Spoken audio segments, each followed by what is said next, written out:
Yo tout le monde, c'est Swiss Moto Boy, j'espère que vous allez bien. Aujourd'hui, on continue avec nos petites vidéos parlant de moto et on va parler de deux motos A2 dont on n'entend peut-être pas encore assez parler et où il faudrait quand même s'y intéresser un petit peu, même si c'est pas des motos neuves qui vont apparaître en 2024. Parmi ces deux, on a peut-être d'ailleurs la plus belle sportive A2 de ces dernières années. Chacun se fait son idée, mais je la trouve magnifique.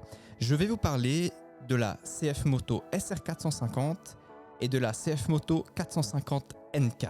Voyons voir un petit peu ce que ces deux motos chinoises ont dans le ventre. Donc bien entendu, c'est des modèles sœurs, si on peut dire ça comme ça. Elles sont équipées d'un moteur bicylindre en ligne de 449,5 cm3, développant 34,5 kW à 10 000 tours minute et 39,3 Nm de couple à 7750 tours minute. Elles ont une hauteur de selle de 790 mm et une capacité de réservoir de 14 litres. Le poids à vide est de 164 kg pour la 450 NK et de 179 kg pour la SR450. Une différence étonnante et pas négligeable d'ailleurs. Elles sont également équipées d'un écran TFT couleur incurvé de 5 pouces avec la possibilité de connecter son smartphone via Bluetooth. Il y a également un port de charge type C, ce qui est toujours intéressant à prendre. Alors voilà, je pense que ces deux modèles n'ont rien à envier à la concurrence. Si on prend en comparaison la nouvelle Hornet 500 chez Honda ou la nouvelle Z500 chez Kawasaki, les deux japonaises sont un petit peu plus puissantes, mais en même temps, elles ont un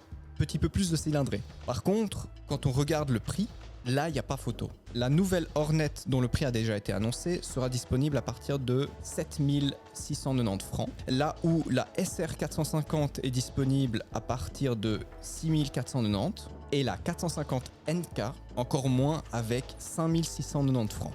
Alors vous allez me dire, c'est le bon plan absolu. Non, car on en verrait déjà partout. Le souci principal, c'est le manque de concessionnaires. Si on prend comme exemple la Suisse, actuellement, il y a 8 concessionnaires pour tout le territoire suisse. Et en Suisse romande, il y a un seul situé à Genève. C'est peu, très très peu.